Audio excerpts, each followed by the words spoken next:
Hi, my name is Rachel Ticer, and I'm the Benefits and Wellness Specialist at Empower. I have a master's degree in nutrition, so I love talking about all things health and wellness, especially as we get into this time of year where health and wellness tend to fall to the wayside. So, as we approach the holiday season, I wanted to make a very short but practical webinar with some helpful tips for navigating the holiday season. So, first of all, why might some tips be necessary? And that's pretty obvious, but it's because a lot of people struggle with consistency in general, but especially during the holiday season. So, looking over kind of at the cycle of a diet over a year, about 23% of people give up their New Year's resolutions by the end of the week, and 43% quit by the end of January. So that new diet we started January 1st, by February, a lot of people have actually failed their first diet. Between February and October, like I said, people tend to struggle with consistency all year long. So there may have been multiple more attempts, which may or may not be going well. And then the holiday season comes up with a lot of opportunities to get derailed. So, first is Halloween with the candy, and that tends to stay in the house for too long. And then Thanksgiving with overeating, and then the potato leftovers for days. A lot of people celebrate Christmas or other holidays, which often come with not just one dinner, but Christmas cookies or holiday cookies, holiday parties for the entire season.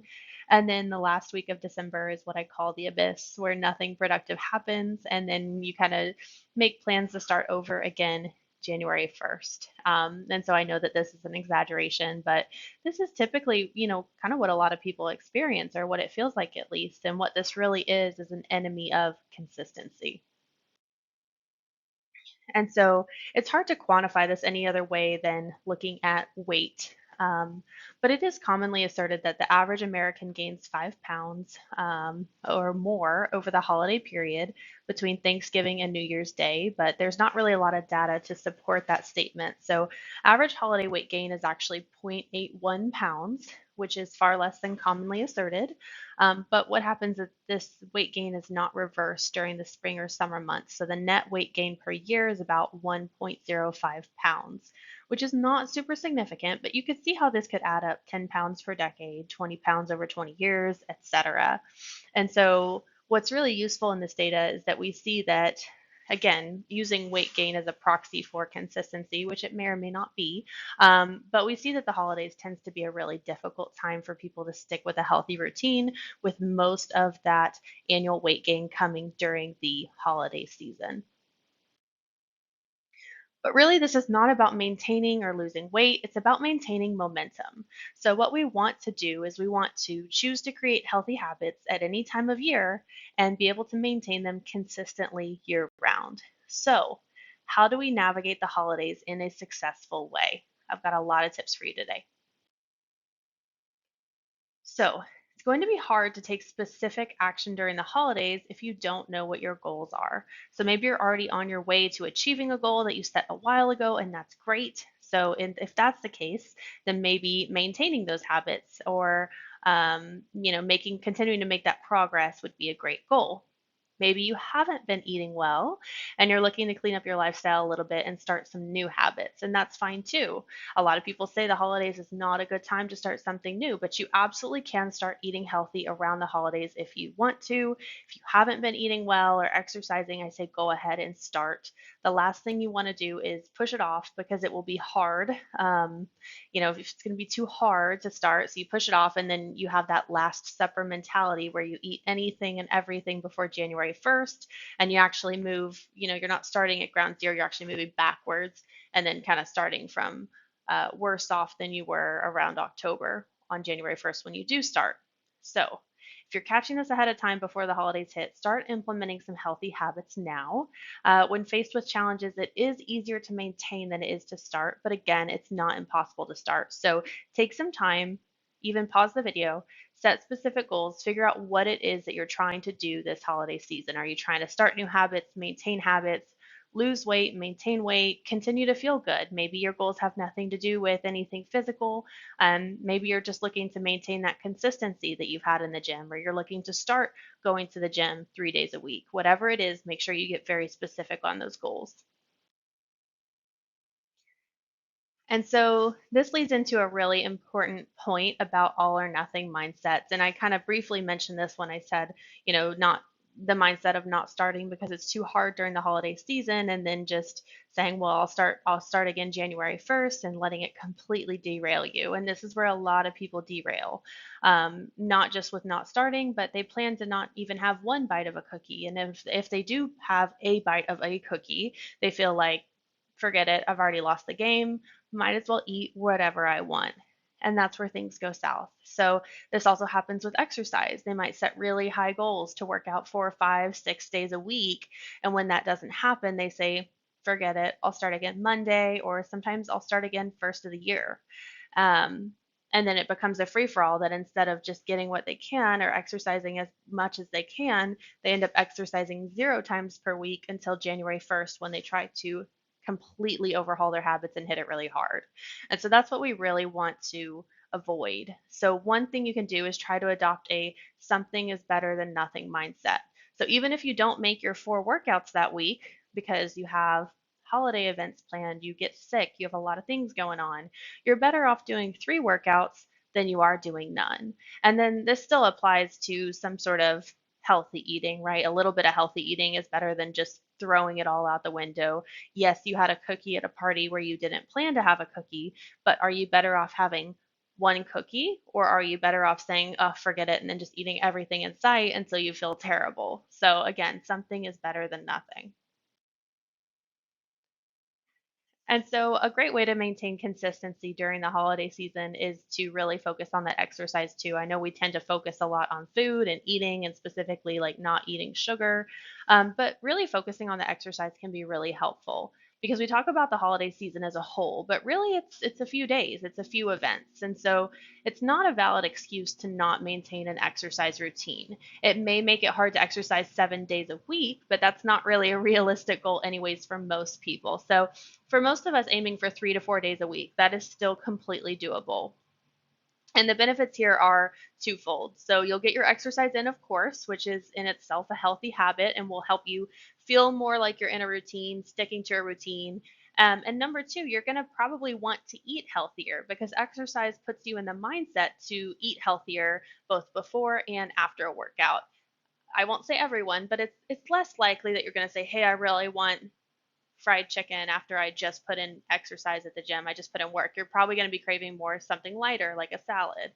So try aiming for a morning workout, especially on a big meal day. I know that on Thanksgiving morning, I actually love to go to the gym and get a really good weight session in so that I feel like I've balanced it out a little bit, not to compensate, but just feel like I've kind of stuck to my routine in some small way during that day. You can also take an evening walk after meals, and that can, again, help feel like you're maintaining that routine. And so, before I go into specific tips for events, I want to make the point that if you're really trying to stick to a diet or an eating plan, you need to decide ahead of time what your plan is. And this kind of goes alongside your goals, but is more specific with what really are you planning on doing. And this applies to each specific event. So, when you go into Thanksgiving dinner, are you going to stick to your diet plan 100%? If you are going to go off plan, how much? Is it one dessert? Is it two desserts? Will you eat before? Will you not eat there? So it's not right or wrong to say that you're going to eat before or eat there. It's just you need to decide ahead of time because what you don't want to do is go into an event where you're not sure and you spend the entire event instead of enjoying the people, enjoying the company, enjoying the time that you have with everyone together, you're sitting there hemming and hawing in your head the whole time thinking, should I not eat that cookie? So it's very helpful just ahead of time to have already made that decision. So, with that said, I want to go into practical strategies for the two main categories of events, which I categorize as dinners and parties. The difference being whether a meal is served or not. So, a lot of these tips apply to both. But for dinners, try to avoid over snacking before dinner. So I know that most of the events I go to, my family especially, there's a ton of food out and it's just super easy to continually graze and then you still want to eat dinner because that's the good stuff. So you end up overstuffing yourself, which, while not good for our health, it also just doesn't feel very good. It can make us feel very out of our routine. We can feel sick from overeating. And so just be conscious of your pre-dinner snacking. And it's totally okay that if you did snack, to have a smaller portion of dinner. Even if you have a little bit of everything, you can make smaller portions to compensate for the fact that you did snack some pre-dinner, so you're probably not as hungry as you otherwise would be. And so when dinner is ready, try to make a balanced plate. And this can be very challenging at holidays because they tend to be very carb heavy. But we want to include some protein, some carbs, and some veggies for fiber. And so the dietary fat, which we do want to include some dietary fat, that's usually mixed in with other things like butter, for example. Butter in the mashed potatoes, or cream of mushroom soup has a little bit of fat mixed in with the green bean casserole, things like that. But do try to include some ham or turkey so that you're getting some protein, or whatever protein is served. Try to get a little bit of that so it's not just carbs on carbs. That protein is going to help to balance out your blood sugar so that you feel better. You don't get that after dinner crash. So, really try to include that protein with dinner. Portion control your carbs with just a few servings total. So my strategy is usually to take a small amount of most things, but not a full serving. Depending on how many different options there are, I don't want 5 or 6 full servings of carbohydrate rich foods. So I might take half a serving of mashed potatoes and half a serving of sweet potatoes, for example, because I don't really need to eat a full serving of both. That's a little bit redundant. And that, again, portion controlling those carbohydrates is going to help to prevent that blood sugar from spiking dramatically and then dropping, where you get that after dinner, like, I feel nauseous, I feel almost feel hungry again, I don't know what's going on, I feel sleepy, that really after dinner feeling. Controlling that blood sugar is going to be really helpful with that. And also, it's just good for your health to control your blood sugar. If you're interested in blood sugar, there is a whole webinar that I did on that you can watch as well. And then lastly, including some veggies. I know that there's not always a ton of veggies, but maybe some green beans, maybe some collard greens. Try to get in some fiber. You're getting a little bit of fiber with potatoes and things like that as well. But again, all of those elements together, the proteins, the portion controlled carbs, the fats are usually mixed in, and then the veggies are going to help to keep your blood sugar stable, which is, again, good for your health and for avoiding the after dinner crash. Another good tip is to avoid the after dinner crash by making sure you don't overeat. And this is very challenging to do because, as someone who cooks all the time, I love to taste other people's food. I love to just taste something that I didn't cook myself. And so it's very hard not to overeat. But a great rule is to follow the 80% rule. So eat until you're 80% full. This gives your body time to digest the food and then communicate to your brain that you are full, to avoid that overstuffed, sick feeling. So we can also slow down while eating to help give our digestive system time to digest food so that it can send those full signals back up to the brain. That takes about 20 minutes for our stomach to, our digestive system to communicate to our brain that we're full. And so that 20-minute delay can be hard for some people. If you're eating really quickly, you may finish your whole meal in less than 20 minutes. And so it's much easier to overeat if you're eating too quickly. And keep in mind, too, that you can always go back for seconds. So if you get a small portion, you eat slowly, you eat until you think you're 80% full, you stop, and then you say, you know what, 10, 15 minutes later, I'm really not as full as I thought I was. You can always go back for seconds. So just kind of starting slow, starting small on that end can help avoid that overeating. Lastly, knowing you're likely going to have a big meal, don't skip meals before or after to compensate. You may have a slightly lighter meal to save your appetite. For example, I might have a salad with some chicken for lunch because I know I'm going to eat a really big dinner. Or I might, if you eat like at the Thanksgiving dinner at like 4 o'clock, I might eat a late breakfast at 11, for example, so that I am hungry. Because if I eat at noon or 1 o'clock, I'm not going to be hungry for that dinner. So kind of planning your meals accordingly is great, but don't intentionally skip meals to compensate for calories. The reason I don't recommend this is that it leads to like a restrict and binge mindset, and it sets you up for a path that is so much more dangerous than just having one meal out of the norm. So those are my tips for dinners. For parties, again, a lot of those rules do still apply. So trying to eat until you're 80% full, if you're filling up at a party, if you've already eaten before, don't snack until you're so full. Don't overcompensate by skipping meals. So those still apply. But for parties, here are some specific tips. Um, if no dinner is served, eat before you go. So you're better off having a balanced meal before so that you don't show up starving and overfilling on cookies and treats and alcohol and whatever else. So, um, keep in mind that that compensation of I'm going to skip calories beforehand will probably lead you to that all or nothing mindset where you're like, oh, I've already had a cookie and I'm hungry, and it just gets out of control. So have a healthy, balanced meal beforehand. If you want to snack healthy while you're there, you can also bring something with you, like a veggie tray, which is a very normal thing to bring, and people love veggie trays. So you can always bring something a little bit healthier to snack with you while you're there. And then when you're there, again, this is a personal choice, but I usually recommend to try not to be overly restrictive. Willpower is a limited resource, and being too strict can lead to burnout and then slipping up anyways, and then the all or nothing mindset of just eating whatever because you already messed up. So, a great way to avoid this is plan ahead, such as plan on having one dessert. So, pick your favorite.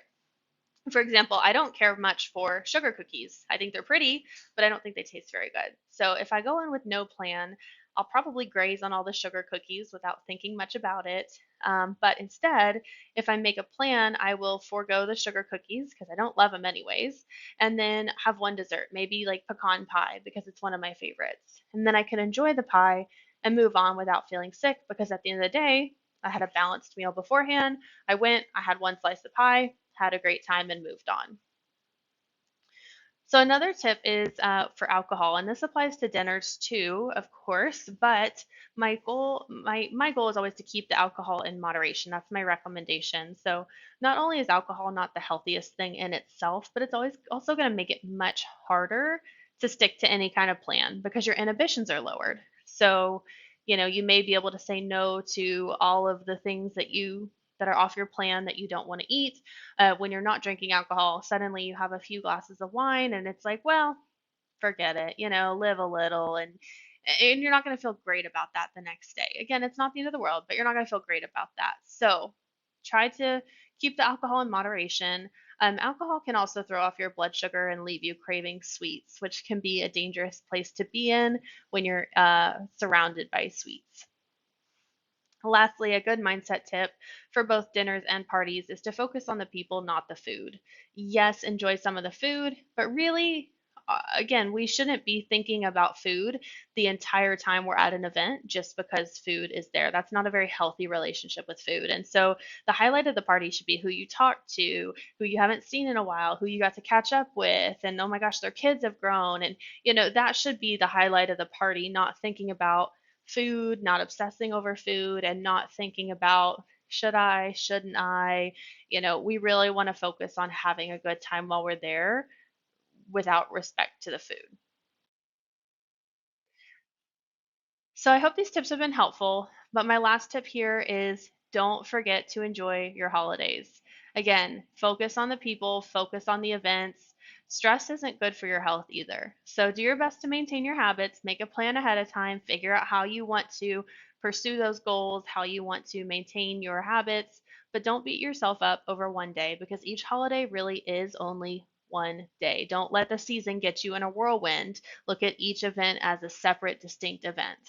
When we're talking about sweets, it's okay to live a little. With things like food allergies or even sensitivities, obviously you want to be more strict with that. Those are things you can't really flex on. But with everything else, portion control a little, maybe not as much as normal, live a little, get back to it the next day. And that's the important thing is that when you end up doing something that's off your plan, whether you decided ahead of time that you were going to eat some dessert that's off your plan or not, get back to it the next day. Just because you had a big Thanksgiving meal doesn't mean that you can't, maybe sleep in a little bit the next day and then head to the gym or go for a run or even just go for a walk. So one bad meal does not equal bad health, just like eating one salad does not make you healthy. So enjoy your holidays and get back to routine the next day because each event really is a separate, distinct event.